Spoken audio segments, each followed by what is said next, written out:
wa asyhadu anna Muhammadan abduhu rasuluh wa la nabiyya ba'dahu ba'd. Ikhwatal Islam rahimani Allah wa iyyakum, pemirsa TV Roja dan juga pendengar Radio Roja dimanapun Anda berada.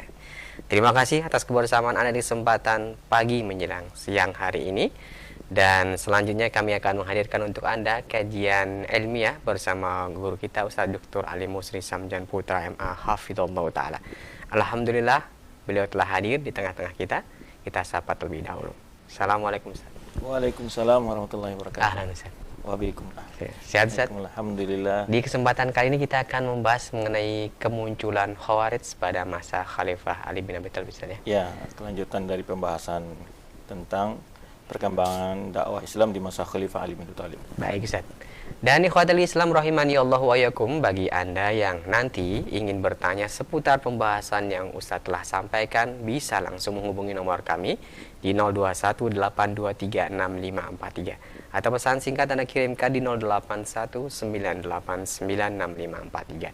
Baiklah, kita simak bersama penjelasan dari Ustaz. Kepada Ustaz kami persilahkan. Falyatafadhal maskuron ya Ustaz. Bismillahirrahmanirrahim. Assalamualaikum warahmatullahi wabarakatuh. Alhamdulillahirabbil alamin. Wa bihi nasta'inu ala umuri dunya waddin wa ala alihi wa ashabihi wa man tamassaka bi dinihi ila yaumiddin. Para pemirsa dan pendengar yang dimuliakan Allah Subhanahu wa taala, alhamdulillah Allah berikan kita kesempatan untuk melanjutkan kembali pembahasan kita tentang sejarah Islam. Ya, kita sudah sampai pada sejarah Khulafa Rasyidin. Secara khususnya Khalifah yang keempat yaitu Ali bin Abi Thalib. Dalam sejarah kekhalifahan Ali bin Abi Thalib kita sudah membahas mulai dari biografi beliau, keluarga beliau, keutamaan beliau, ya, kemuliaan beliau secara pribadi. Kemudian kita sudah menjelaskan juga hubungan beliau dengan Rasulullah SAW dan para sahabat yang lainnya. Dan juga telah membahas beberapa peristiwa-peristiwa penting di masa Khalifah Ali bin Abi Thalib, di antaranya terjadi perang Jamal, kemudian perang Siffin, dan kita telah bahas permasalahan tersebut pada pelajaran yang lalu. Maka pada kesempatan ini kita akan lanjutkan tentang peristiwa penting lainnya, yaitu tentang bagaimana Ali bin Abi Thalib menghadapi pemberontak yang ada di masanya, yaitu kaum Khawarij. Jadi pembahasan kita kesempatan ini insyaallah akan membahas tentang bagaimana perlawanan ataupun penanggulangan Khawarij atau teroris radikalisme di masa Khalifah Ali bin Abi Thalib. Ya, nah ini akan kita bahas insyaallah dalam pertemuan kita kali ini. Tentu kita akan jelaskan siapa itu Khawarij, bagaimana sebabnya mereka muncul, dan juga tentang hadis-hadis tentang celaan kepada orang kaum Khawarij. Kemudian kita akan bicara setelah itu diskusi atau perdebatan atau debat terbuka antara Ibnu Abbas dengan kaum Khawarij. Kemudian juga antara Ali bin Abi Thalib dengan kaum Khawarij. Kemudian terakhir adalah terjadinya pertempuran antara Ali bin Abi Thalib dengan kaum Khawarij. Ya. Kalau mungkin waktu tidak memungkinkan, mungkin kita akan bahas sebagian dari topik-topik yang kita bicarakan tadi. Mudah-mudahan kita bisa membahas semuanya.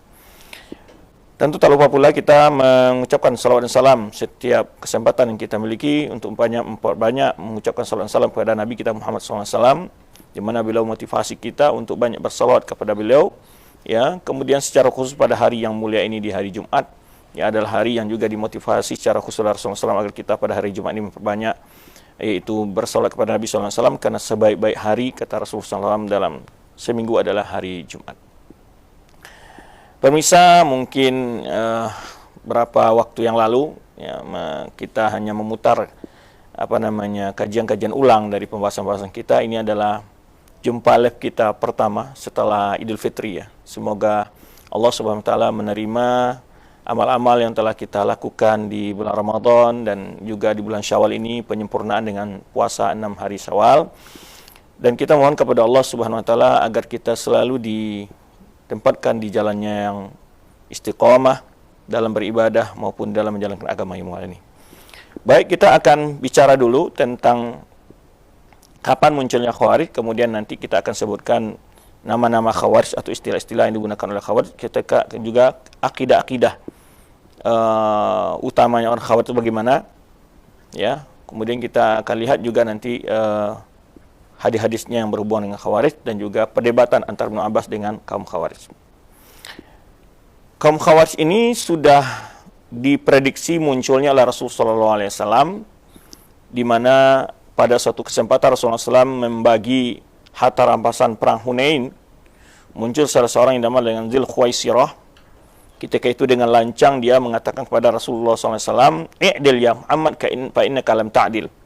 Ketika Rasulullah SAW membagikan harta rampasan perang, maka Rasulullah SAW, ya, waihak mayyadil ilam a'dil, ala ta'manuni wa ana aminu man fis sama'. Kata Rasulullah SAW, celakalah engkau. Siapa lagi yang berlaku adil kalau bukan saya yang berlaku adil, kata Rasulullah SAW. Kalau saya tidak berlaku adil, siapa yang akan menegakkan keadilan muka bumi? Ya, kata Rasulullah SAW, ya, mayyadil ilam a'dil. Siapa lagi kalau bukan saya orang yang pertama harus menegakkan keadilan itu, kata Rasulullah SAW. Ya. Apakah kamu tidak percaya tentang pembagian yang aku lakukan, ya, tentang keadilan yang aku lakukan, padahal Allah telah percaya kepada aku tentang wahyunya. Ya. Kemudian Rasulullah SAW menyebutkan, syakhru min di hadza, akan keluar dari keturunan orang ini, ya, yahqiru ahadukum salatahu ma'a salatihim, wa qira'atu ma'a qira'atihim, ya, wa siyamu ma'a siyamihim, yaqra'una al-Qur'an la yujawizu hanajirahum wa yamruquna min ad-din kama yamruqu sahmu min ar-ramiyah. Kata Rasulullah SAW, dari orang ini akan lahir orang yang memiliki sifat di mana ahli ibadahnya, yaitu salah seorang kalian meremehkan ibadahnya dibanding ibadah mereka, solat mereka, puasanya dan qiyamnya, ya, dan bacaan Al-Qur'annya. Namun kata Rasulullah SAW, mereka membaca Al-Quran akan tapi tidak melewati kerongkongan mereka. Para ulama Syurah Al-Hadi menjelaskan apa maksud tidak melewati kerongkongan mereka. Ada yang mengatakan mereka tidak diberi pahala, tidak mendapatkan keberkahan dari qiraat mereka. Dan lagi yang menjelaskan maksudnya adalah mereka tidak memahami apa yang membaca, tidak memahami apa yang mereka baca. Arti mereka beribadah dengan kebodohan. Ya, tidak masuk nilai-nilai kebenaran dari Al-Quran itu ke dalam hati mereka. Ya. Kemudian Rasulullah SAW menyebutkan, yamruquna min ad-din kama yamruqu sahmu min ar-ramiyah. Mereka keluar dari agama ini seperti keluarnya anak panah dari busurnya.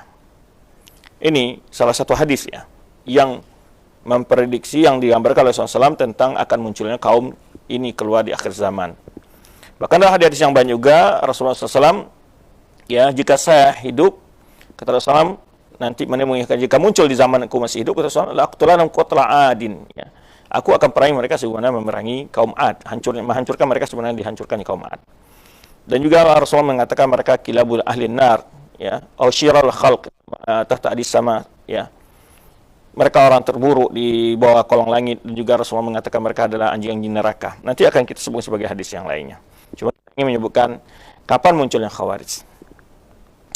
Para ulama-ulama yang menulis tentang firaq atau aliran-aliran klasik dalam Islam ini, paham-paham yang muncul dari setelah masa sahabat, ulama kapan munculnya Khawarij? Ada mengatakan Khawarij muncul setelah di masa Khalifah Utsman bin Affan. Ada mengatakan Khawarij muncul di masa Khalifah Ali bin Abi Thalib. Ada yang mengatakan Khawarij muncul di masa Rasulullah SAW. Untuk melihat hujjah dan berbagai pendapat ini, dan kita mencoba menalaah, membahas, ya, dapat kita simpulkan bahwa Khawarij secara fikrah ada di masa Rasulullah SAW, yaitu yang dibawa oleh Sulh Khusairah ini secara fikrah, secara pemikiran, dalam bentuk pemikiran. Doktrinnya dibawa oleh lahir di masa Rasulullah SAW, itu dibawa oleh Dzul Khuwaisirah yang tadi di hadis yang disebutkan oleh Rasulullah SAW tadi.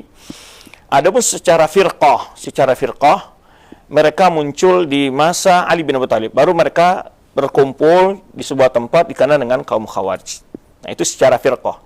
Jadi beda zuhurul fiqrah, munculnya doktrinnya itu di masa Rasulullah SAW mulai muncul gitu.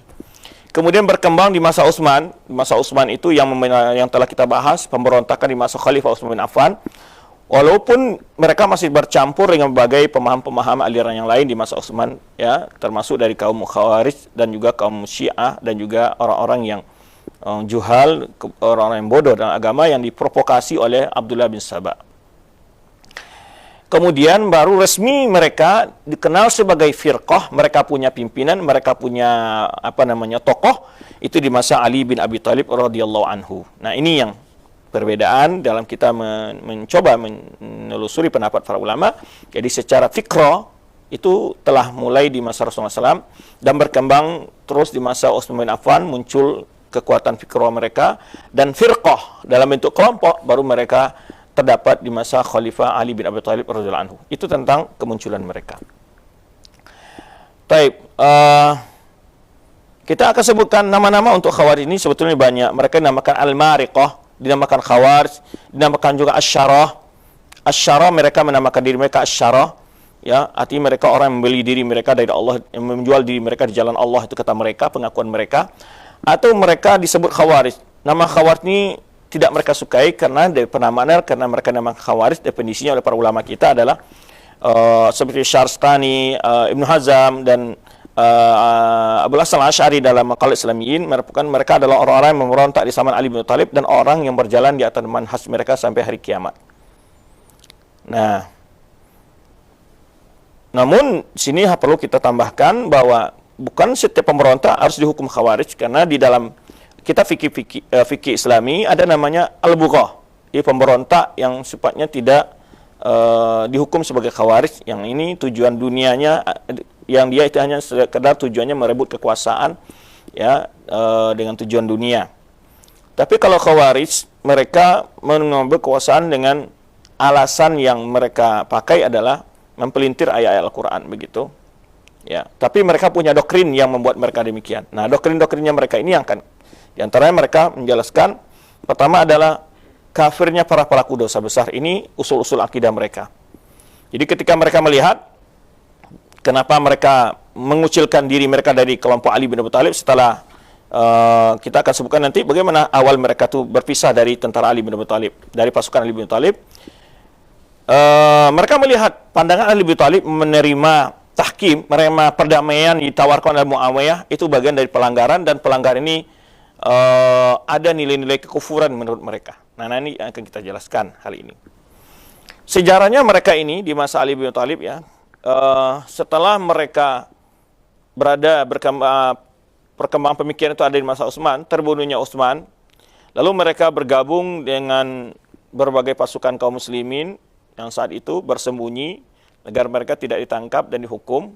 Akhirnya mereka bergabung dengan pasukan Abi Thalib setelah Abi Thalib diangkat menjadi khalifah. Dan inti terjadi khilafnya, dan ini sudah kita jelaskan perbedaan antara Muawiyah dan Ali bin Thalib dalam masalah menghukum para pembunuh Utsman. Nah, ini inti permasalahan terjadinya perang Siffin yang telah kita bahas. Namun setelah perang Siffin itulah muncul kelompok Khawarij ini. Di mana ketika pertempuran Siffin, Muawiyah meminta perdamaian dengan para pasukan kaum Syam di bawah pimpinan Muawiyah, ya, mengangkat yaitu Al-Quran, ya, sebagai bentuk mereka ingin berdamai dan kembali kepada Al-Quran.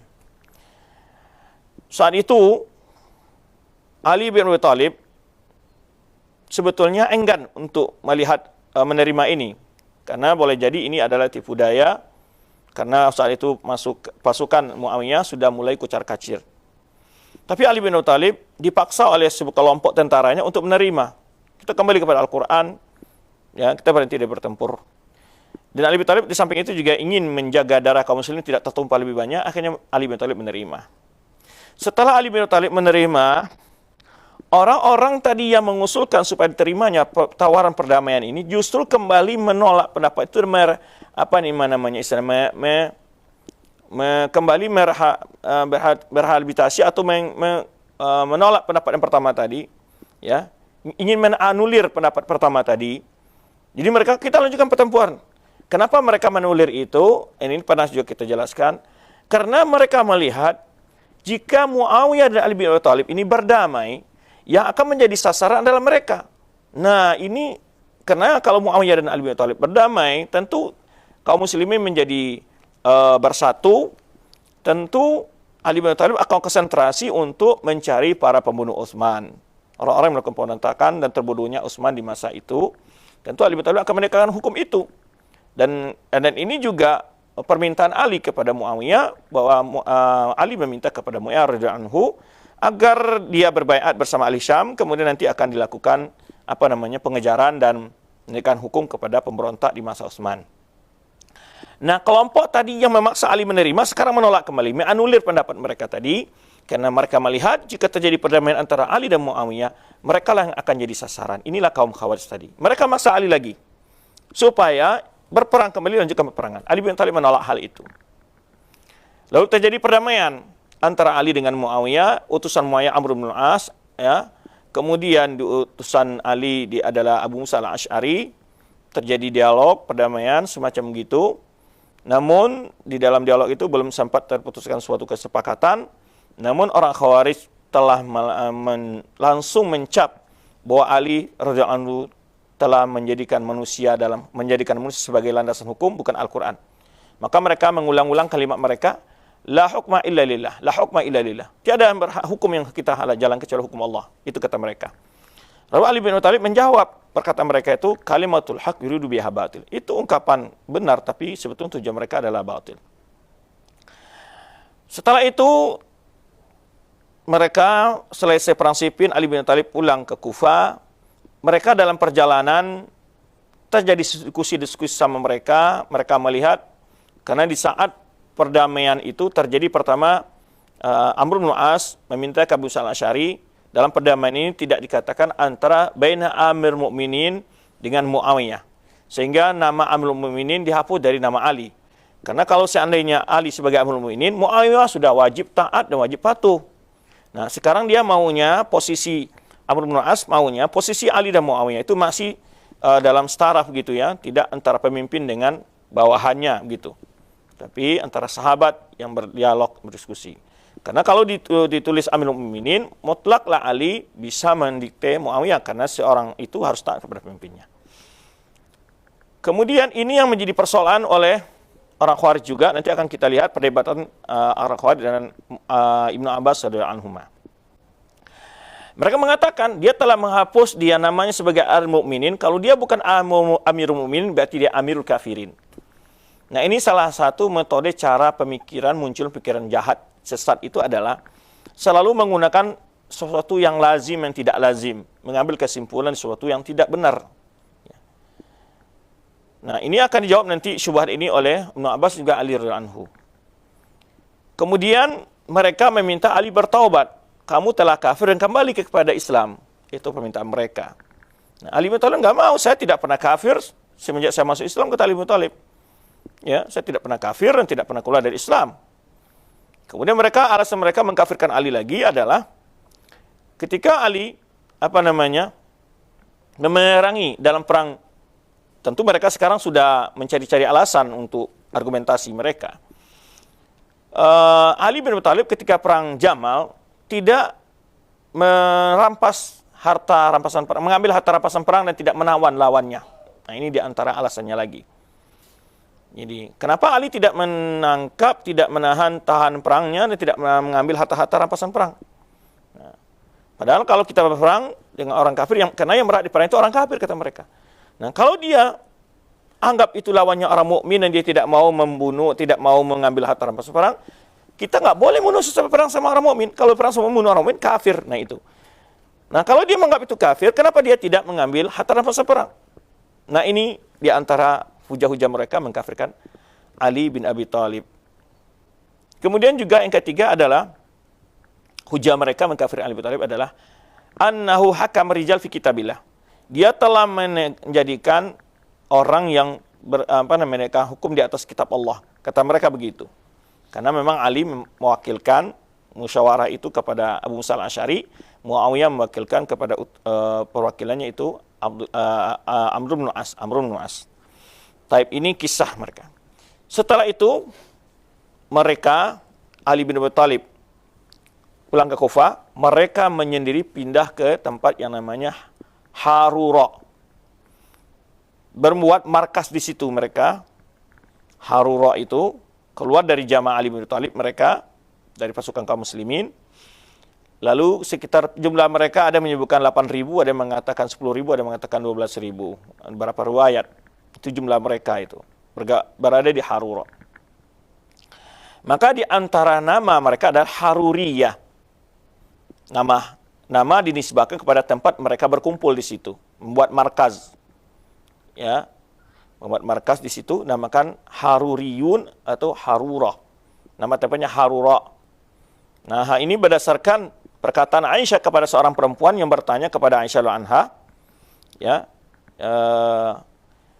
ketika bertanya, kenapa wanita kalau haid tidak sholat dan tidak mengqadha, tetapi mereka kalau haid tidak puasa, tapi puasanya diqadha. Kenapa? Kata seorang perempuan bertanya kepada Aisyah anha. Aisyah anha menjawab, ahururiyatun anti? Apakah kamu itu berada di atas akidah Khawarij? Karena dia salah satu pendapat orang Khawarij itu yang anehnya, yang lucunya itu adalah mewajibkan kepada wanita yang haid untuk mengqadha salat. Nah, jadi fikra-fikra mereka itu aneh-aneh. Pertama, mereka sebetulnya di antara fikra mereka yang umum seluruh Khawarij, ya, walaupun nanti ada golong-golong kelompok-kelompok Khawarij seperti Sufariyah, An-Najdah, ya, dan Ibadiyah, ya, kelompok-kelompok lainnya, itu berbeda dalam masalah nanti hukum fikih yang mereka juga berbeda, saling mengkafirkan.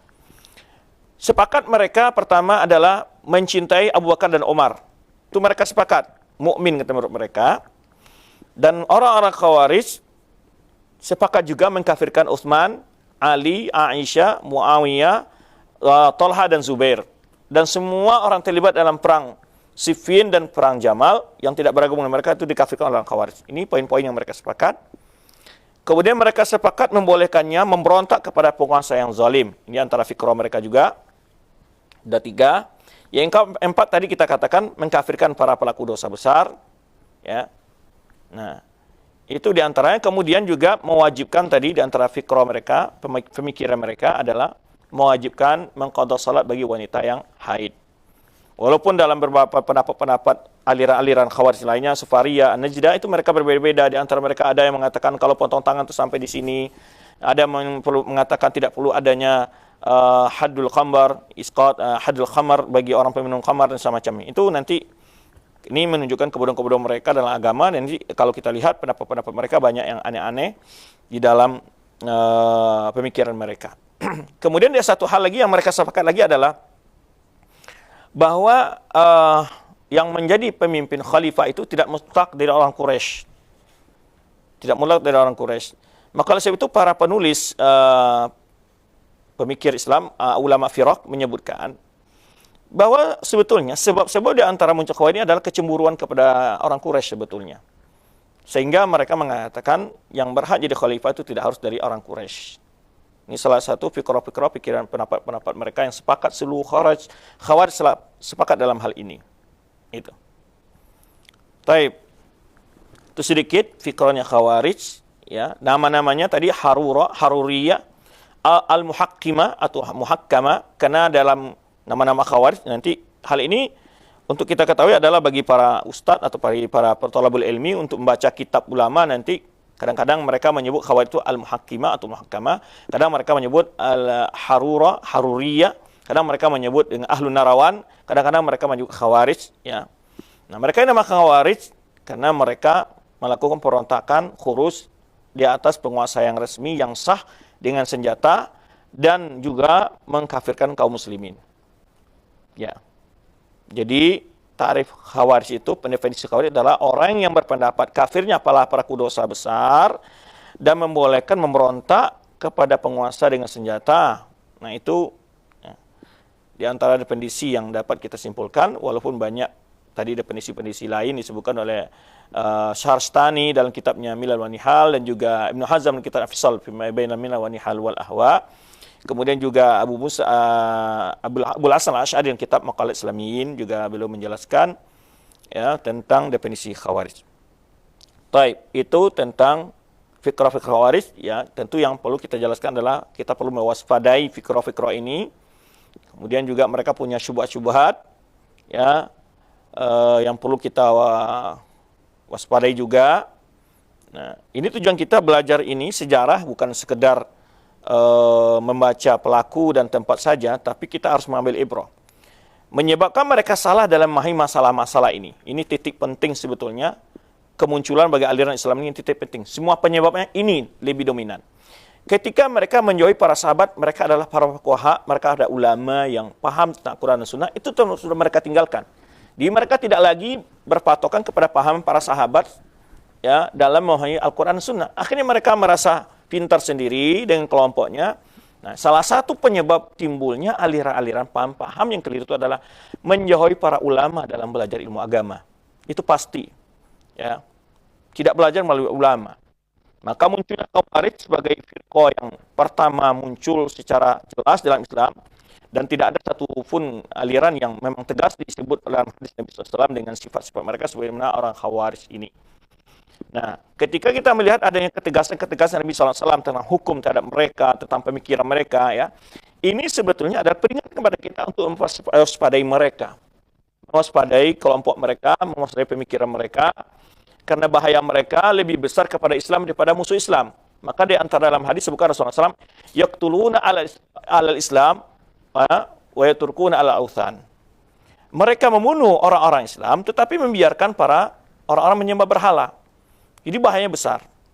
Maka dari sini setiap kita pribadi muslim mesti mengerti bahaya mereka, pemikiran mereka, syubhat mereka. Kalau kita tidak belajar bagaimana?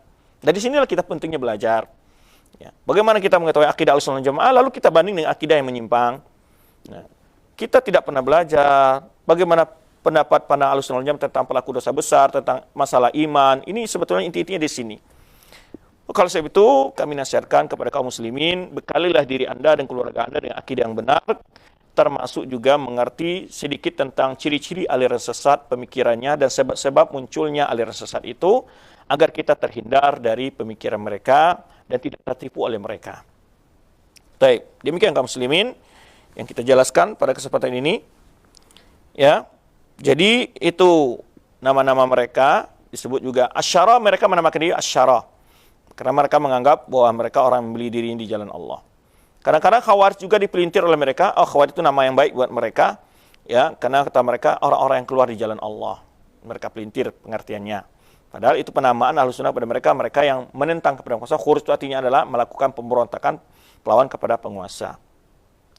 Kemudian mereka disebut juga nama mereka yang lain adalah Al-Mariqah. Al-Mariqah maksudnya yang keluar, yang yang keluar dari Islam, begitu maksudnya. Berdasarkan hadis Rasulullah SAW tadi, yang merukuna minad dini kama yamruku sahmun ramiyah. Ya, hadis ini wakai Imam Bukhari, Imam Muslim, hadis Khawarij ini banyak sekali ya. Jadi mereka keluar dari Islam sebagaimana keluarnya anak panah dari busurnya. Ini bayangkan. Kita bayangkan tadi hadis-hadis yang Khawarij ini, coba bayangkan. Mereka ahli ibadah.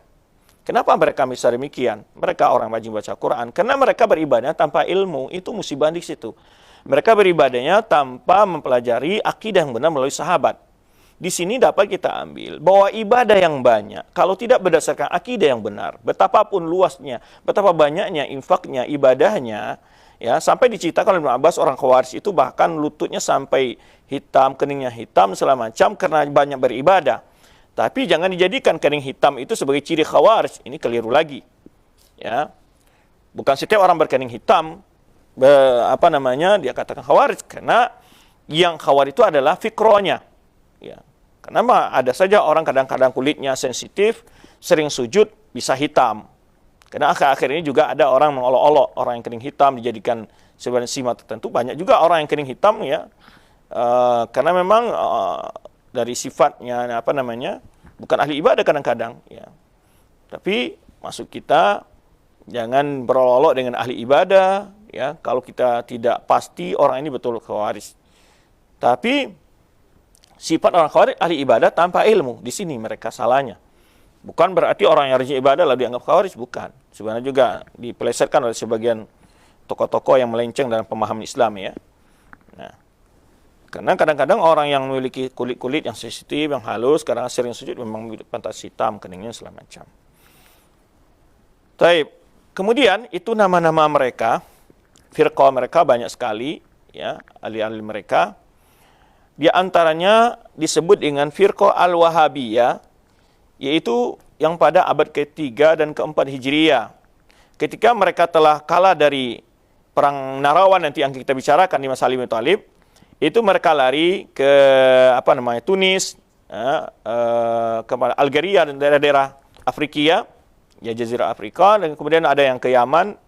disebutkan, itulah mereka yang berkembang di sana. Akhirnya ada namanya Abdul Wahab bin Rustum, satu tokoh Wahabi yang ada di abad ketiga dan abad keempat Hijriah, yang berkembang di daerah-daerah Afrika, di Andalus, karena situ bermazhab Maliki. Maka banyak para ulama Maliki dan mereka bicara masalah Wahabiyah.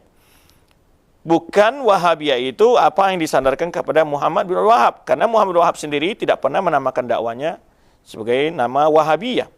Mereka tidak pernah menamakan, tapi orang-orang yang musuh dakwah Syekh Muhammad bin Wahab memanfaatkan nama yang tadi untuk dinisbahkan ke Syekh Muhammad bin Wahab. Padahal kalau Syekh Muhammad bin Wahab sendiri kita lihat banyak sekali perkataan-perkataan beliau yang mencela orang-orang Khawarij. Bahkan tidak pernah memiliki fikrah seperti orang Khawarij. Ya, baca kita beliau, salah satu umpamanya beliau membantah tuduhan-tuduhan itu dalam surat beliau kepada Ahli Qasim, dengan jelas beliau mengatakan, ya, mengatakan saya tidak pendapat mengkafirkan kaum muslimin, saya tidak mengkafirkan, karena ada beliau menyebutkan ada orang menuduh kalau orang tidak berhijrah ke tempat saya dianggap kafir. Itu beliau mengatakan subhanallah wa hadza buhtanun azim. Ya, nama suci Allah ini sudah kebohongan yang besar terhadapku, kata beliau. Dan beliau juga dalam risalah beliau membantah juga, di nama beliau mewajibkan orang taat kepada penguasa. Sungguh orang-orang yang menisbahkan kata-kata Wahabiyah kepada orang-orang yang menyalahkan Islam sesuai dengan sunnah, itu orang yang memang jahil dengan ajaran Islam yang benar, atau jahil dengan Wahabi itu sendiri, gitu. Taib. Kalau Syekh Muhammad Wahab itu hidupnya pada abad ke-12 Hijriyah, bukan di abad ke-3 dan 4 Hijriyah. Jadi beda banget. Maka disebutkan dalam sebuah kitab, yaitu oleh Syekh Syuair, dalam kitab beliau Tashih, ya, Khata' Tarikh Wahabi. Ya, meluruskan tentang sejarah Wahabi yang benar itu mana. Yang Wahabi itu adalah salah satu aliran Khawarij yang ada di bagian Afrika sana, di daerah Maroko, dan juga Algeria, kemudian Andalus yang di Spanyol waktu itu, yang bersebar mazhabnya Maliki, dikenal dengan Abdul Wahab bin Rustum. Baik. Kita lanjutkan pembahasan kita, ya. Itu bercerita tentang tadi sebutkan munculnya Khawarij, nama-nama Khawarij, ya, sebab mereka keluar dan berapa pemikiran mereka atau doktrin mereka. Baik. Kemudian, ya, hadis-hadis tentang celaan Khawarij ini kita katakan tadi, di mana Rasulullah SAW menggambarkan mereka orang ahli ibadah tapi beribadah di atas kebodohan. Maka oleh sebab itu dalam hadis lain Rasulullah mengatakan, ya, syakhruju qaumun fi akhir zaman. Kata Rasulullah SAW, akan muncul satu kaum di akhir zaman, ahdasul asnan. Mereka orang-orang yang muda, berusia muda. Sufahaul ahlam, orang-orang yang bodoh, orang-orang yang mudah diperbodohi, orang-orang yang goblok, itulah bahasa kitanya, kalau bahasa kasarnya mungkin, ya. Sufahaul ahlam, sangat bodoh sekali mereka dalam agama ini, ya. Maka orang muda, ya, kemudian bodoh dalam beragama, yaqulunu min khair qaulil bariyah, mereka mengatakan sebaik-baik perkataan manusia, ya. Kemudian mereka membaca Al-Quran, la yajzu taraqiyahum atau hanajirahum yamruku min din kama yamruku samun armiyah. Mereka membaca Al-Quran tapi tidak melewati kerongkongan mereka keluar dari Islam sebenarnya keluarnya anak panah dari busurnya. Taib.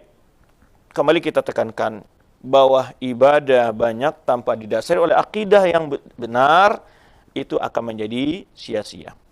Taib, itu pesan dari hadis yang berapa sifat Khawarij, ya, di antaranya tadi mengatakan, ya, sifat mereka adalah lebih fokus membunuh orang Islam daripada mereka mengkafirkan orang Islam, karena mereka berprinsip bahwa orang yang murtad lebih besar dosanya daripada ahli kitab menurut mereka, maka mereka lebih dahulu membunuh orang Islam yang mereka kafirkan. Taib. Sebetulnya Rasulullah SAW memperingatkan kita tidak mudah-mudah memvonis orang lain kafir. Karena Rasulullah SAW hadis Bukhari dan Muslim menyebutkan, man qala li akhihi ya kafir faqad ba'a biha ahaduhuma.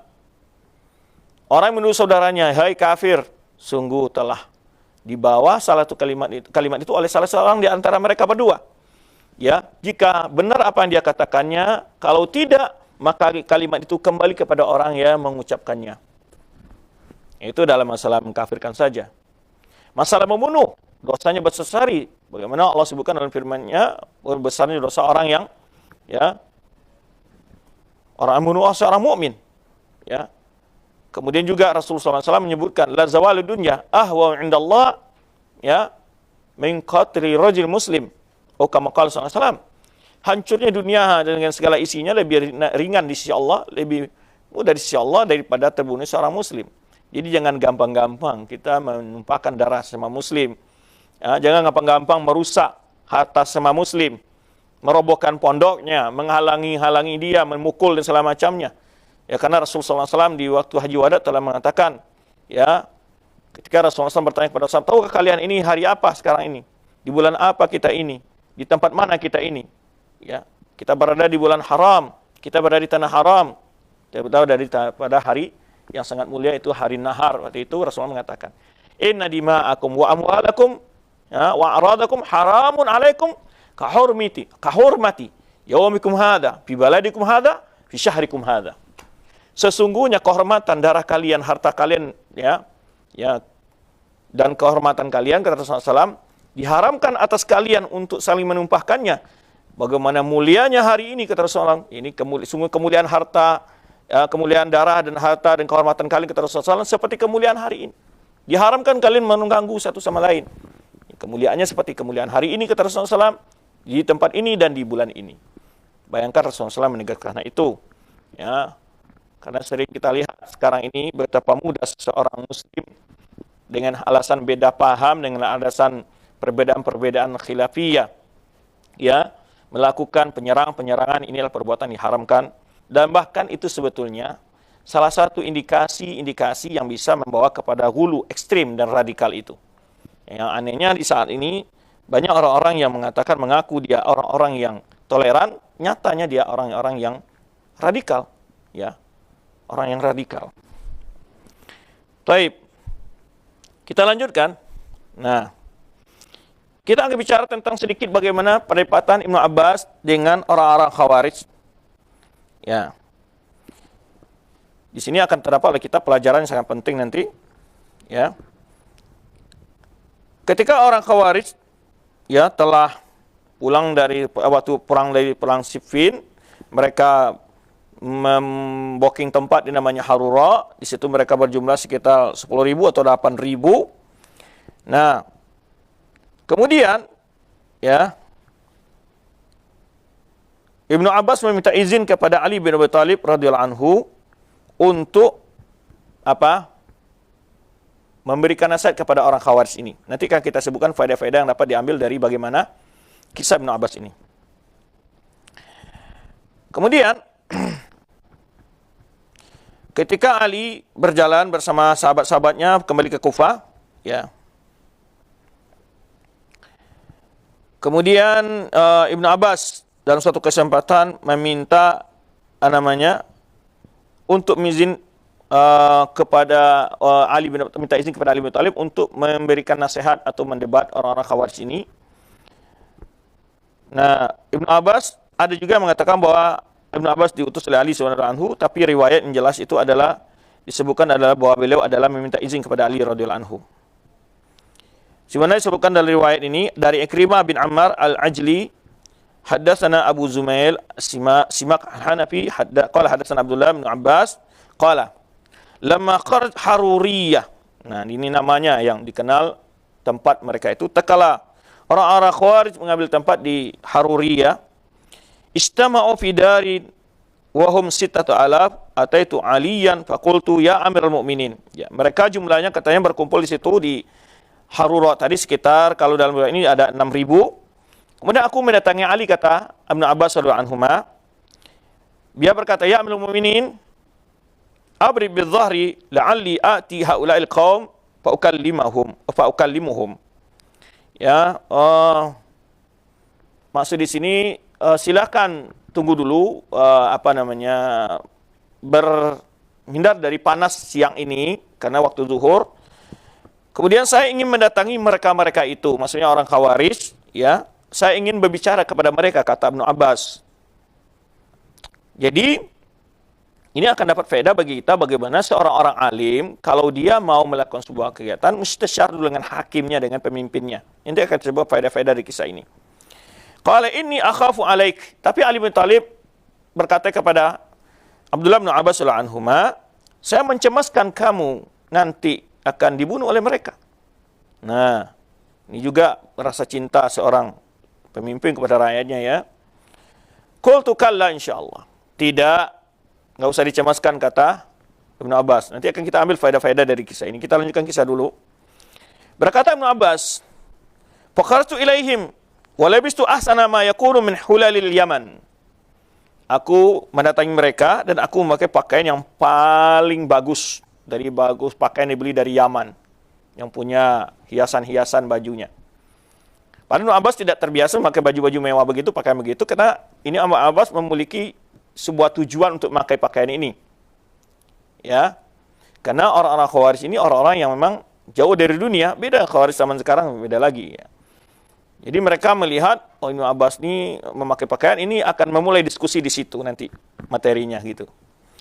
Qala Abu Zumail, kan Ibnu Abbas jamilan jahiran. Jadi perawi hadis menyebutkan ketika Ibnu Abbas memakai pakaian yang bagus itu, ya, karena orang Khawarij salah satu fikrah mereka adalah, yakni mengharamkan perkara-perkara yang dibolehkan oleh agama, diantaranya, ya, memakai suatu yang nikmat dari dunia ini seperti pakaian yang indah ini. Ibnu Abbas orang yang sangat ganteng sekali. Qala Ibnu Abbas, fa'ataituhum wa hum mustami'una fi darihim. Lalu aku mendatangi mereka, mereka sedang berkumpul di lokasi mereka. Qailun, mereka sedang tidur-tidurlah siang gitu ya. Assalamtu alaihim, lalu aku beri salam kepada mereka. Ya. Faqalu marhaban bika ya Ibnu Abbas. Fama hadhil hullah. Jadi mereka jawab, mereka Ibnu Abbas memberi salam, mereka malah enggak jawab. Malah kan menyebutkan ahlan atau marhaban bika. Ya, tidak dijawab salam Ibnu Abbas oleh mereka ya. Karena mereka menganggap Ibnu Abbas ini pada posisi kafir sama Ali bin Abi Thalib, gitulah kira-kira ya. Nah, ini di hadis ini tidak disebutkan mereka menjawab salam. Allah alam, tapi jelas mereka mengatakan marhaban bika ya Ibnu Abbas. Selamat datang Ibnu Abbas. Ini kenapa nih baju ini kamu nih mewah sekali, gitulah kata-kata mereka dengan seakan-akan mengejek begitu. Qala qultu, lalu Ibnu Abbas menjawab, ma ta'ibuna alayya. Ya, kenapa kalian menyalahkan saya memakai baju seperti ini? Nah, ini mulai diskusi gitu ya. Kenapa kalian melarang saya? Kenapa? Laqad ra'aitu Rasulullah SAW ahsana ma yakunu minal hulal. Aku pernah melihat Rasulullah SAW memakai baju yang bagus. Kenapa kalian menyalahkan pakaian saya? Nah, mulai saya Ibnu Abbas datang ketemu mereka, mereka langsung buka diskusi. Ibnu Abbas, ini baju ini nggak layak dipakai, kenapa kamu pakai baju mewah begini gitu ya. Lalu Ibnu Abbas membantah lagi dengan mengatakan, saya sudah pernah melihat juga Rasulullah memakai baju yang bagus, kenapa saya salah gitu ya. Nah, kemudian Ibnu Abbas membacakan ayat dalam surat Al-A'raf ya. Qul man harama zinatallahi allati akhraja li ibadihi. Katakanlah, ya, siapa mengharamkan perhiasan Allah yang telah Allah keluarkan untuk hambanya, turunkan untuk hambanya. Wa thayyibati minar rizqi, atau makanan yang baik. Ya. Jadi tidak boleh pula mengharamkan sesuatu yang dihalalkan Allah. Nah, ini menunjukkan ekstrim mereka, hulunya mereka, atau keberlebihannya mereka dalam beragama tadi. Nah, itu salah satu sebab munculnya juga aliran sesat adalah al-ghulu fid din. Yang diperingatkan oleh Rasul kita sallallahu alaihi wasallam, iyyakum wal ghulu fa inna ma ahlaka man kana qablakum alladzi min qablikum, ya. Sungguhnya yang telah binasa kaum sebelum ada al-ghulu fid din. Lalu berlangsung kata Rasulullah SAW adalah karena berlebih-lebihan dalam agama itu. Satu yang halal jangan diharamkan. Ini salah satu bentuknya. Kita lihat pikiran mereka orang Khawarij itu adalah ghulu. Qalu fama ja'abik. Setelah Ibnu Abbas menjawab argumentasi mereka pertama, kenapa kamu pakai ini? Dijawab oleh Abbas, ya Rasulullah juga pernah memakai. Apakah kalian mengharamkan sesuatu yang dihalalkan Allah? Kata Ibnu Abbas, lalu membacakan ayat Al-Quran tadi. Lalu mereka bertanya lagi, ada apa kamu kesini? Begitulah bahasanya. Ma ja'abik, ada apa kamu kesini? Nah, qultu ataitukum min indi sahabatin Nabi SAW. Saya ini datang dari posisi para sahabat Nabi. Saya ini adalah sahabat Nabi, begitu ya. Saya adalah bersama sahabat Nabi. Saya ini orang yang datang dari para sahabat Nabi. Menunjukkan di sini bagaimana posisi mereka itu dan posisi Ibnu Abbas. Ya, siapa saya dan siapa kalian? Saya berada di tempat-tempat bersama orang-orang yang ilmu mereka sudah jelas, ya orang-orang adalah murid Nabi sallallahu alaihi wasallam itu. Ibnu Abbas mengatakan, "Ataitukum min indi sahabatin Nabi sallallahu alaihi wasallam." Saya datang dari perwakilan atau utusan dari para sahabat Nabi sallallahu alaihi wasallam, minal muhajirin wal ansar. Ya, saya ini datang, saya adalah utusan, saya adalah dari kelompok yaitu sahabat Nabi sallallahu alaihi wasallam, kalangan muhajirin dan ansar. Liuballighakum ma yaquluna. Nah, aku ingin beritahu kalian bagaimana pendapat mereka. Ya. Al-mukhbiru ma yaquluna, ya. Dan mereka yang telah memberitahu apa yang mereka katakan. Fa alaihim nazal Quran. Mereka orang langsung menyaksikan turunnya Al-Quran. Wa hum a'lamu bil wahyi. Mereka orang paling paham tentang wahyu. Ya. Kata Ibnu Abbas, wa hum a'lamu bil wahyi minkum. Mereka lebih tahu daripada kalian daripada kalian dalam masalah agama ini, dalam masalah wahyu yang turunkan. Wa fihim unzil wa laysa fikum minhum ahadan. Al-Quran mereka saksikan turunnya, mereka lebih paham tentang aku daripada kalian, tentang wahyu, ya, dan mereka menyaksikan turun Al-Quran, bertemu dengan Nabi SAW, dan tidak seorang pun di antara mereka ini ada di kalangan kalian. Ini adalah teringat oleh kita bagaimana ketika Rasulullah SAW mewasiatkan jika terjadi perselisihan, apa perintah Rasulullah SAW? Berada di sunnahku dan sunnah Khulafaur Rasyidin, sahabat Nabi SAW, ma'ana li ashabi. Maka Ibnu Abbas mengatakan, saya ini dari kelompok yang itu adalah kelompok para sahabat Nabi SAW, orang yang paling paham tentang agama, orang yang mengerti tentang Al-Quran. Saya ingin menyampaikan kepada kalian bagaimana pandangan mereka dalam memahami agama ini. Nah itu, ya, walaysa fikum minhum ahad, dan tidak seorang pun di antara mereka ada di kelompok kalian. Ini sebetulnya sudah sentilan ya. Kalau kalian merasa benar dengan pemikiran kalian, dengan akidah kalian, loh kenapa tidak seorang pun di antara sahabat Nabi ada di sama kalian? Ya. Ini sudah dua kena orang Khawarijnya. Pertama sudah dijatuhkan tadi hujah yang pertama, hujah yang kedua adalah langsung pukulan telak bagi mereka. Kalian ini siapa? Ya, siapa orang alim di antara kalian? Siapa orang berilmu di antara kalian? Ya, kenapa kalian menjauhi sahabat Nabi? Yang mereka itu adalah orang paling paham tentang agama ini. Subhanallah. Ya, lihat Ibnu Abbas ya, memang dalam berdialog ini sudah langsung aja skak mati aja mereka terus gitu ya. Faqala ba'duhum, di antara mereka ada yang mengomentari, la tukhasimu Quraisyan fa inna Allah yaqul bal hum qaumun khasimun. Kata mereka, di antara mereka ada yang mengatakan, jangan berdebat dengan orang Quraisy. Allah kan sudah katakan orang Quraisy itu orang pintar berdebat gitu. Ya. Ini untuk lari dari berdebat. Nanti kalau berdebat kita nggak bisa lawan gitu istilahnya. Namun di antara mereka ada yang ngotot ingin debat dengan Abbas. Nah, kemudian setelah mengatakan ini juga kita lihat ada rasa benci mereka pada Quraisy ya.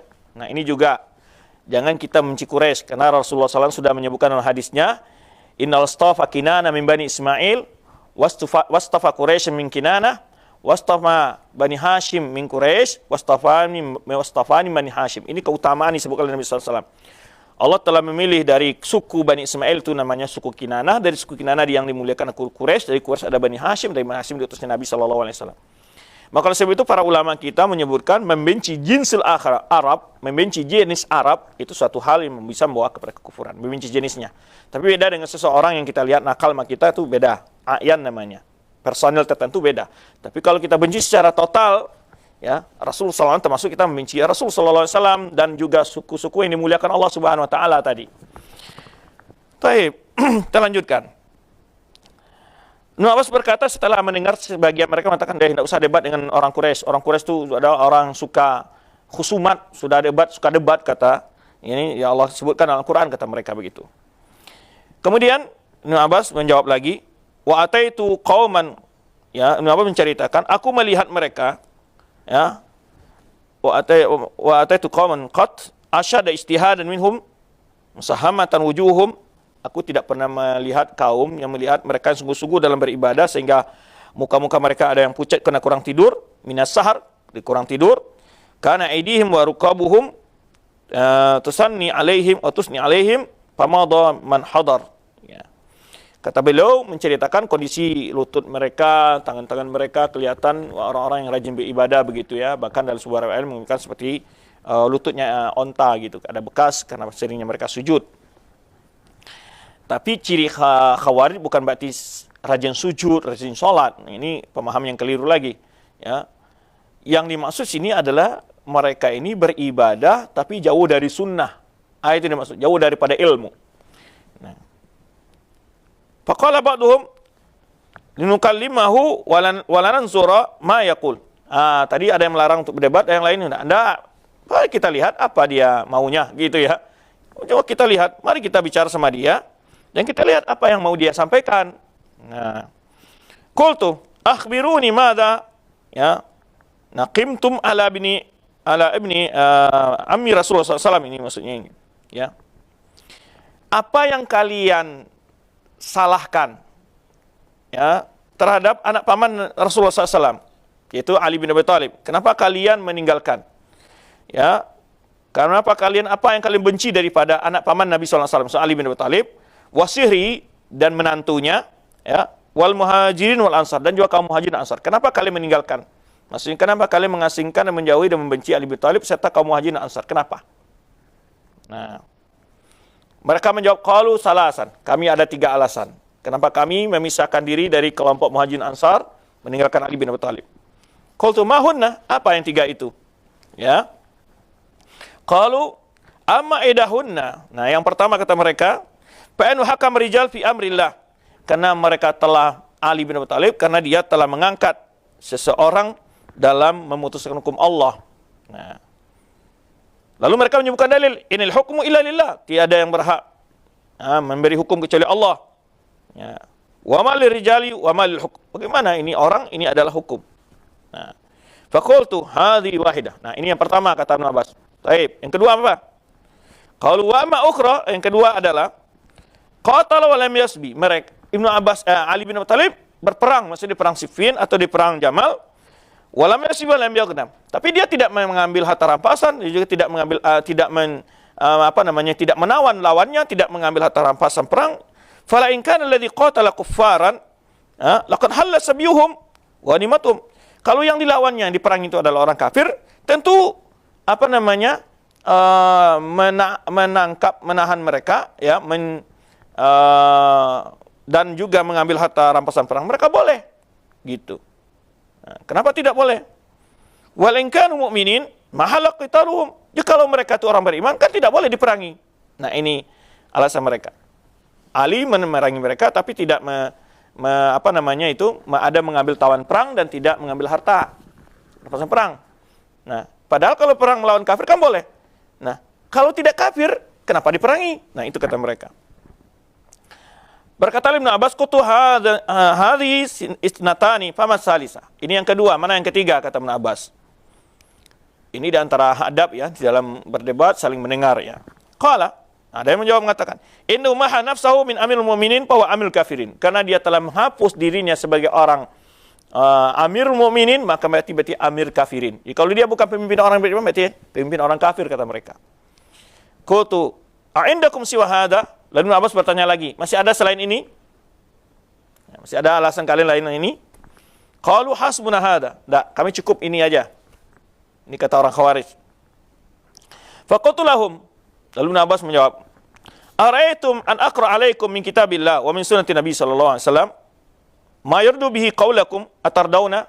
Bagaimana kalau saya jawab semua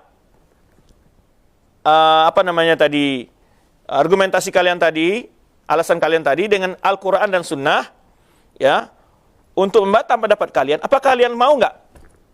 Nah, karena memang Allah menyuruhkan fa in tanazatum fi syai'in faruddu ila Allah wa Rasul. Jika kalian berselisih kembali kepada Al-Qur'an dan Sunnah. Abbas menawarkan, bagaimana kalau saya menjawab argumentasi kalian dari Al-Qur'an dan Sunnah? Apa kalian yang untuk menjawab pendapat-pendapat kalian itu, pandangan kalian itu, mau enggak kalian menerima? Atardau? Qalu na'am, ya, kami mau menerima. Taib. Faqultu, adapun pendapat kalian kata Ibnu Abbas, arijal fi amrillah hakam rijal qaulakum hakam rijal fi amrillah. Bahwa telah mengangkat orang-orang untuk menegakkan hukum Allah. Fa ana alaikum ma qad radda hukmahu, ya, fa anna alaikum. Bagaimana pendapat kalian tentang di mana Allah menyuruh mengembalikan hukumnya dalam berapa tempat ya, semen rubu' dalam masalah ini 1/8 dan 1/4 ini raddu adarruhum fi arnab radduhum dalam masalah ini Ibnu Abbas menunjukkan ketika seseorang dalam haji dilarang membunuh binatang buruan. Jadi kalau orang membunuh binatang buruan, dalam Al-Quran menyebutkan, ya ini Allah menyuruh kembalikan keputusan itu kepada seseorang yang menegakkan hukum Allah. Memang manusia, tapi manusia berhukum hukum Allah. Maka Ibnu Abbas membacakan, ini seorang yang menangkap binatang buruan di musim haji, Allah menerangkan, ya ayyuhalladzina amanu la taqtulus sayda wa antum hurum. Wahai orang beriman, jangan kalian menangkap buruan sedang kalian dalam keadaan berihram melaksanakan umrah atau haji, ya. Sampai kepada firman Allah Subhanahu wa taala, yahkumu dawa adli minkum. Lalu yang akan memutuskan tentang hukuman bagi orang yang menangkap binatang buruan ketika dia berihram itu, kembalikan hukumnya kepada orang yang adil di kalangan kalian. Nah, ini Allah suruh. Karena memang yang paham tentang ayat Al-Quran itu kan hakim yang paham. Maka dikembalikan kepada orang yang paham. Kenapa salah di sini, kata Ibnu Abbas? Allah yang menyuruh. Fanashattukumullah ahakamar rijal fi arnab wa nahwiha. Bagaimana Allah di sini mengembalikan masalah kelinci yang ditangkap umpamanya disuruh kepada seseorang untuk memberikan keputusan apa hukuman bagi orang menangkap kalau dia dalam keadaan ihram itu. Nah, afdal min an hakamahum fi dima'ihim. Bagaimana ini? Dalam masalah arnab saja Allah menyuruh seseorang bagaimana untuk menjaga darah kaum muslimin, ya, memperbaiki hubungan antara mereka, ya. Wa anta'lam anna Allah qad law sya'ala hakama walau yasir dzalika ila rijal. Kalau seandainya Allah berkehendak, tentu Allah mau memberikan keputusan sendiri, tidak diserahkan kepada seseorang. Kemudian juga Ibnu Abbas memberikan contoh lain dalam Al-Quran, di mana ketika terjadi perselisihan antara suami istri, Allah menyuruh panggil kedua orang tuanya. Ya, ini juga hukum dengan kitab Allah. Ya. Wa fil mar'a wa zawjiha, kata Ibnu Abbas, bagaimana dengan keputusan dalam keputusan antara suami istri yang sedang berselisih? Wa in khiftum shiqaqa bainihima, kata Allah, jika kalian mencemaskan perselisihan antara keduanya, fab'atsu hakam min ahli wa hakam min ahliha. Angkatlah hakim dari keluarga laki-laki dan hakim dari keluarga perempuan. Ini disuruh, manusia yang disuruh dipanggil oleh Allah Subhanahu wa taala. Faja'allahu hukmar rijal sunnatan ma'munah. Di sini Allah menyuruh manusia yang memberikan hukum di sini, ya. Akharastu an hadi, kata Ibnu Abbas, apakah sudah saya jawab argumentasi yang pertama, kata Ibnu Abbas? Qalu na'am, ya. Jadi boleh mengangkat seseorang untuk memberikan keputusan hukum, boleh. Yang penting hukum yang diputuskan sesuai hukum Allah, itu kata Ibnu Abbas. Nah, tujuan Ali dan Muawiyah mengutus dua orang sahabat Abu Musa al-Asy'ari dan Amr bin As itu adalah agar mereka memutuskan keputusan itu sesuai dengan Al-Quran dan Sunnah, tidak salah. Tidak mungkin Al-Quran yang akan bicara, ya. As-Sunnah itu sendiri bicara, memutus ini. Tapi yang memahami hukum di Al-Quran, ya orang, gitu maksudnya. Kemudian yang kedua, kata Ibnu Abbas, amma qaulukum, adapun perkataan kalian, dia berperang tetapi tidak menangkap tawanan perang dan tidak pula mengambil harta rampasan perang. Yang dimaksud ini adalah perang Jamal.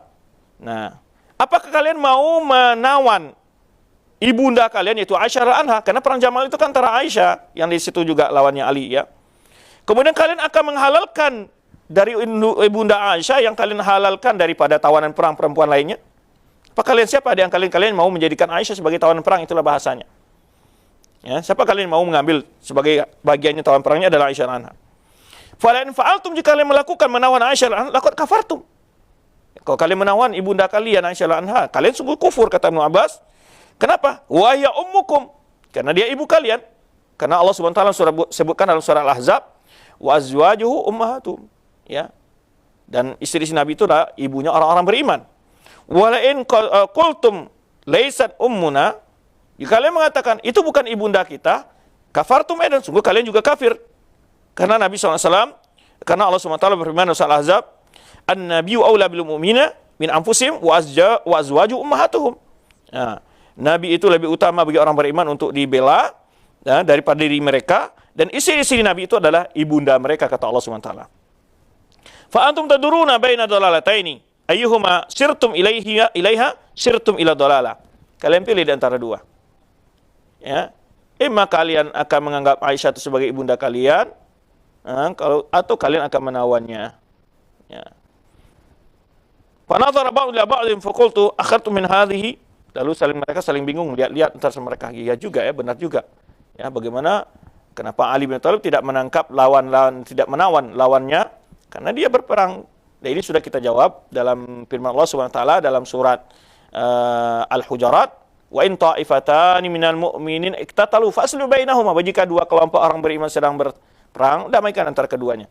Maka Ali bin Thalib dia tidak mengkafirkan, tidak melihat itu ada sebagai musuh yang di luar Islam.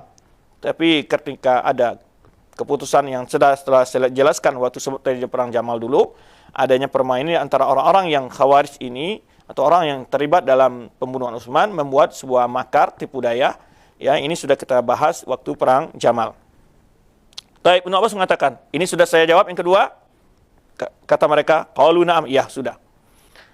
Kemudian Ibnu Abbas memberikan contoh lagi. Adapun Ali bin Abi Thalib menghapus namanya ketika buat sepakatan dengan Muawiyah.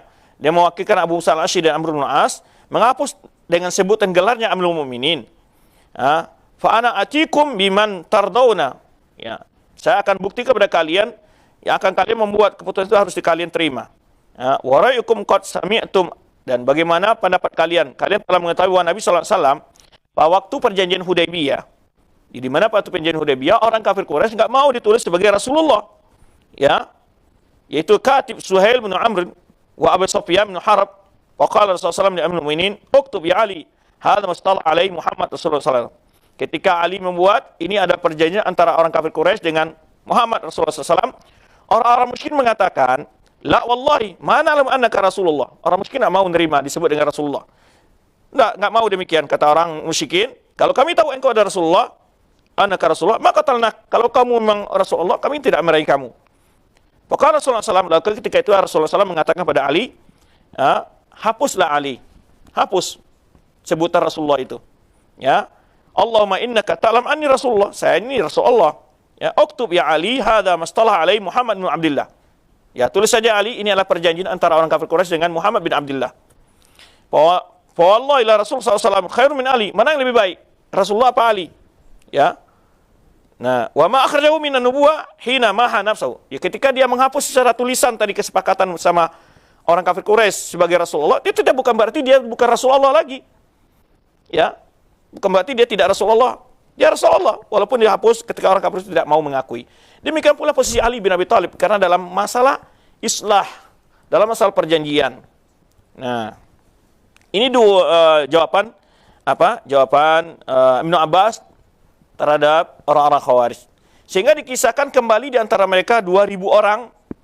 Kemudian ya yang sisanya tetap ngotot dalam akidah mereka, dan itulah nanti yang terjadi yang disebut dengan perang Nahrawan, ya, perang Nahrawan. Sebetulnya kita masih ada beberapa faedah-faedah yang indah-indah dari kisah Ibnu Abbas ini. Kita sebutkan ini saya ambil dari sebuah artikel yang dikumpulkan oleh Hasan bin Abdul Hayy. Beliau menyebutkan faedah yang pertama adalah kesungguhan ahlul haqqi untuk memberi petunjuk kepada orang-orang yang tersesat jalan. Ibnu Abbas kita lihat kesungguhan kita yang punya ilmu, yang punya dalil, yang punya tahu yang kebenaran untuk menasihati orang-orang yang sesat jalannya. Sebagaimana kesungguhan Ibnu Abbas untuk menasihati orang Khawarij, ya, bahkan kembali 2000 orang di antara mereka. Subhanallah. Ini. Kemudian kedua faedahnya adalah bermusyawarahnya orang-orang yang menegakkan kebenaran kepada para penguasa. Kata Ibnu Abbas sebelum dia berangkat ke Khawarij, dia minta permisi dulu ke Ali bin Abi Thalib. Ya, bermusyawarah dengan hukam, dengan ulama-ulama yang paham. Ya, sebagaimana Ibnu Abbas bermusyawarah terlebih dahulu sebelum mendatangi Khawarij, meminta izin kepada Ali bin Abi Thalib. Faedah ketiga kata beliau adalah bolehnya mendebat ahlul batil dari kalangan ahlul bid'ah, ya. Bal kadang-kadang kok boleh bisa wajib atau kadang-kadang mandub, gitu ya. Sesuai dengan maslahah yang akan dilihat di balik itu. Boleh. Jadi tidak mendebat ahlul batil dilarang secara mutlak juga tidak. Ada kondisi boleh kita berdebat jika kita melihat masalahnya lebih besar, gitu ya. Tapi untuk maslahah di sini, kalau nggak ada maslahah untuk apa berdebat? Yang keempat faedahnya kata beliau adalah bagaimana seorang dai terhadap dai yang lainnya saling memberi nasihat. Nushu du'a ba'dhum li ba'dhan. Bagaimana dan juga kesungguhan mereka menjaga saudaranya dari bahaya. Sebagaimana perkataan Ali kepada Ibnu Abbas, ya, inni akhafuhum alaik. Saya mencemaskan keselamatanmu jika kamu pergi ke mereka. Ini bentuknya seorang dai saling berikan masukan, berikan nasihat. Ya. Karena orang Khawarij itu sangat terkenal dengan orang yang mudah menumpahkan darah. Ya, maka Ali bin Thalib mengkhawatirkan, ya, perginya Ibnu Abbas ke mereka, gitu ya, untuk mendebat mereka. Karena Rasulullah SAW mengatakan yaqtuluna al-Islam wa yad'una al-awsan. Mereka membunuh orang-orang Islam dan biarkan orang menyembah berhala. Ya. Yang kelima faedahnya adalah kuatnya tawakal seorang dai. Ibnu Abbas lihat ketika dikatakan oleh Ali bin Thalib, ini akhafuhum alaik. Ibnu Abbas menjawab, kalla insyaallah. Ya. Mana Ibnu Abbas menghadirkan tawakal yang tinggi kepada Allah Subhanahu wa taala. Ini seorang dai dalam menyampaikan dakwah harus bertawakal kepada Allah Subhanahu wa taala. Ya. Ya. Karena seorang dai pasti akan menghadapi tantangan dan rintangan dalam dakwahnya, maka suatu modal yang kokoh harus dimiliki adalah bertawakal kepada Allah Subhanahu wa taala. Ya. Yang keenam faedahnya adalah pentingnya membuat rencana teratur ketika mau memberikan dalam dakwah. Maka Ibnu Abbas umpamanya dia membuat taktik. Bagaimana dia memakai pakaian yang bagus terlebih dahulu, pakaian yang bagus, sehingga ketika mendatangi Khawarij, ya, hal itu membuat orang Khawarij ingin berkomentar tentang kedatangan dia, yang memancing supaya membuka diskusi, dialog. Yang ketujuh adalah bagaimana membuat orang-orang ahli batil itu harus diperlihatkan tentang batilnya mazhab mereka, dimulai dari penampilan. Ya, Ibnu Abbas datang dengan memakai pakaian bagus, karena orang Khawarij melihat orang yang suka pakaian bagus adalah orang cinta dunia adalah kafir. Ini mereka membuat rumus-rumus demikian dalam pendapat mereka. Nah, kemudian maka Ibnu Abbas secara sengaja memakai pakaian yang bagus untuk mencari perhatian orang Khawarij ini, ya. Kemudian disebutkan oleh Ibnu Abbas bahwa itu adalah juga Rasulullah SAW pernah memakai hal demikian. Yang ke-8 adalah seorang dai harus memiliki landasan yang kuat ketika mau berdebat, punya dalil-dalil yang mematahkan, singkat, padat. Begitu lihat Ibnu Abbas dengan sangat mudah mematahkan dan menguasai syubhat-syubhat orang dulu, ahli batil itu, dan kemudian menjawabnya, gitu. Baik. Kemudian masih banyak sebenarnya faedah-faedah lain, ya. Bagaimana juga kita lihat orang al-bidah itu kebiasaannya adalah menggunakan ayat-ayat Al-Quran bukan pada tempatnya. Tadi dia katakan balhum qasimun, itu kan dikatakan pada orang Quraisy oleh mereka, padahal itu turun kepada orang musyrikin.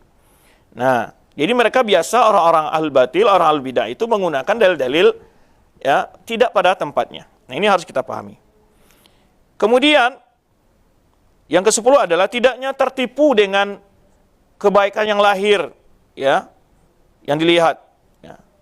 Tapi ukuran kebenaran itu adalah sesuai dengan ilmu dan amal sesuai dengan sunnah. Karena tadi kelihatan lahirnya orang Khawarij itu ahli ibadah. Ya. Dan masih banyak sebetulnya faedah-faedah yang lain. InsyaAllah kita akan coba nanti sampaikan pada kajian-kajian yang akan datang. Jadi baru kita sampai dialog dengan Abdullah bin Abbas dengan Khawarij. InsyaAllah kita akan lanjutkan jika pertemuan yang akan datang. Berapa faedah-faedah yang lain di pertemuan ini, di pertemuan yang akan datang. Dari kisah Ibnu Abbas ini, kita coba mengumpulkan berbagai penjelasan-penjelasan para ulama dengan faedah ini. Kemudian kita akan melihat pula bagaimana Ali bin Abi Thalib setelah Ibnu Abbas kembali dari itu, Ali bin Abi Thalib mendatangi mereka lagi di mana saat mereka. Setelah mereka tetap tidak ngotot, setelah itu Ali bin Abi Thalib baru melakukan penyerangan, dan bahkan Ali bin Abi Thalib pun memberikan 3 syarat kepada mereka. Jika mereka lakukan salah satunya yang membuat mereka harus berhak diperangi, baru mereka diperangi. Nah, ini akan kita bahas insyaallah pertemuan yang akan datang, waktu yang batas kita. Wallahu a'lam bishawab. Berikutnya kita kembalikan kepada akhir madu kita untuk menunggu pertanyaan yang mungkin untuk kita jawab. Baik Ustaz, terima kasih atas materi yang bermanfaat yang